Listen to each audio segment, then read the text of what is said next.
Hey guys, how are you doing? So we are well into December now, and I thought I would talk to you a little bit about how often you eat. Now, if you are thinking about New Year's resolution and how you're going to be feeling in the new year, kind of new diets and all that kind of nonsense, or maybe you're already thinking about how you want to feel over the Christmas period and you're a bit worried about not feeling too good. Lots of people don't feel great over Christmas. It kind of too much eating and drinking is not good for any of us. So, this is the episode for you to listen to. I've been having this conversation with friends and clients quite a lot recently about how many meals they need to eat a day. And I think the first thing is I want you to understand what actually quantifies food, because that's something that we're not always really thinking about. So when I say how many meals a day, it's on actually how many times you are eating. So it doesn't need to be on a plate sitting down. It doesn't need to be a substantial amount. If you are eating, as far as your digestive system is concerned, that is food. You are going to have to process that. You're going to have to do something with it. Your stomach is going to have to break it down. Equally so, a cup of milky coffee. So, one of these lattes and things that you might be getting from a high street chain supermarket, or even making yourself, sorry, coffee shop, not supermarket, or even making yourself, that's food. Your body has to break it down. And when we start to think about it like that, and I say you might be constantly eating, there's little box of Haribos that you've got on your desk, or even the nuts, healthy stuff that you've got on your desk that you are munching on throughout the day.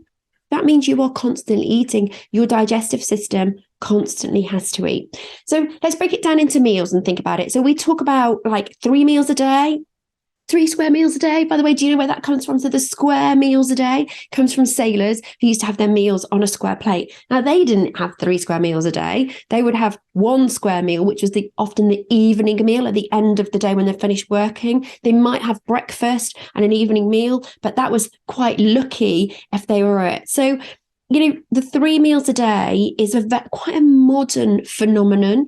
And it's something that we have got very, certainly for me, and I would say sort of anyone, even my sort of grandparents' generation, parents and grandparents' generations are quite used to that 3 meals a day. They might have been brought up with maybe 2 or 3, but 3 meals a day. Now, often it comes from school. That's where it kind of starts. So you would have your breakfast before you leave the house in the morning. So setting yourself up for the day. We can thank Mr. Kellogg's for that as well, and the Quakers, which was done to help people make sure they were well nourished for working in the fields and in the factories. So giving them some food so they had some energy. Then we would have lunch. So at school, you'd have your lunch, your dinner at school. Maybe if you now work, you get a lunch break. And then we obviously have our end of the day meal. So those 3 meals a day. And this is kind of traditionally what we've gone. The first thing I want to say is you don't have to have 3 meals a day. Okay. I'm just putting it out there. Now, when I do transformation programs, when I've just finished my gut reset, 3-day gut reset, and the 28-day transformation programs, I work around 3 meals a day because it seems to work for most people. Now, sometimes people say to me, that is too much food. Like lunchtime, I can't eat all of that food, or I don't want to have breakfast. I don't like to eat first thing in the morning. That's fine. It isn't a problem. This is the whole point of kind of intuitively eating and eating for your kind of how you feel well, is you don't have to have the 3 meals a day. What is really important is when you are not eating. So if you want to skip breakfast, now I've talked about this a little bit on the podcast before and said that actually kind of if I was going to eat kind of like very naturally, very intuitively every day, I would probably, or live very naturally intuitive, I would probably get up and have a workout first thing in the morning. That I like to work out fasted. It works for me. Even if it's just taking the dog for a walk, get up, do something first thing in the morning, then eat kind of a couple of hours after I've got up, after I've worked out, have a substantial meal, and then I probably wouldn't eat again till 5 o'clock in the evening. If I was eating later, I would perhaps have a snack at a small meal at 3, and then eat at sort of 6:37. That would be the latest I like to eat. But obviously, if you're going out with friends and things, But if I was eating for myself, I would probably eat about 4:30, 5:00. That would suit me 2 substantial meals a day. That's fine, because I'm having a really lovely long window in between the food. It's how I feel comfortable eating. And then I'm having a nice long window before I go to bed.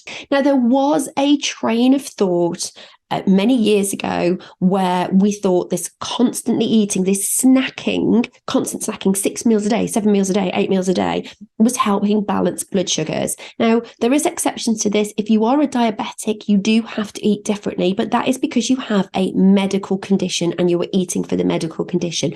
For the rest of us that do not have a medical condition that requires this of us, then actually what we need to do is not be eating constantly, because what we found out was that it was actually, yes, it was balancing their blood sugars if they had type 1 diabetes. But for us, or not, people who didn't have type 1 diabetes, what it was doing, it was making their average blood sugar higher. So they didn't have the wave, the highs and lows, but their average became higher, which in itself started to cause insulin resistance and then bring on things like type 2 diabetes. So actually constantly eating, this general snacking, is not good. It's also not great for your digestive system.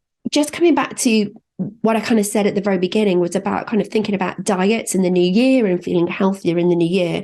And I think a lot of the reason that we feel better when we are following a diet, and I'm doing the inverted commas, is because we are following rules and we tend to cut out a lot of those snacks. That it will be breakfast, lunch and dinner. You might have a snack in the afternoon, but you're not, you're really aware of what you're actually putting in your mouth and what you're eating. And so you're eating probably better quality, but you're also probably eating less often because you're cutting out those odd snack here, there and everywhere, which means that you are constantly eating and aggravating your digestive system. So when I hear people say to me, oh yeah, but I feel, I'm thinking about going back to XYZ diet because my digestion is really bad, my gut's really poor, and if I follow this diet, my digestive system is better.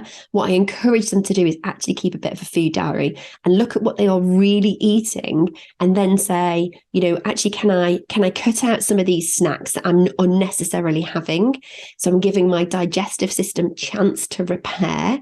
Because often they'll say to me, well, my evening meal is really, really good. But then if you're not eating enough at lunchtime and you're snacking in the afternoon, do you need a bigger meal because you're kidding yourself that you're kind of not eating as many calories? That's another podcast, I'm sure. But to just really think about your digestive health is keep a really think about every time you go to put something in your mouth, what is that? What is that? Is that actually food? Am I going to have to digest it? If it's Haribo, even one Haribo, your stomach has to digest it. So I'm not saying never have them, but maybe have them as a dessert if you really want them. But be really aware of how often you're eating, because this can really affect the health of your digestive system. And I honestly think that the easiest way to improve the health of your digestive system is to stop constantly eating. So there we go. That is it for this week. Just stop eating. So if you're just about to eat something, think, do I need it? So think about how long you've got between the meals. Think about whether you are actually eating without realizing it. Allow time for that gastric emptying, and eat at a time that suits you and suits your lifestyle, but make it so that you are having those nice gaps for your digestive health. That is it from me this week. Stay safe, and I will see you all soon. Thank you so much for listening to this week's episode of the Fab Female Nutrition Podcast. If you want to reach out to me at all, you can do so on social media. I'm at Fab Female Nutrition on Instagram or He'll Start Nutrition on Facebook. I love it if you DM me. If you've got any questions, please feel free. I'm always there to answer them. If you enjoyed the podcast, why not share it with family and friends? Or if you have the time, I'd love it if you could leave me a review. It really helps other people find the podcast as well. So wherever you are listening, if you pop onto the platform and leave me a 5-star review, of course, then it helps other people find it. And finally, don't forget to hit subscribe, and that means that you will get in your inbox every week notification of our podcast, it comes out on a Wednesday morning. Thanks again for listening, guys. See you next week.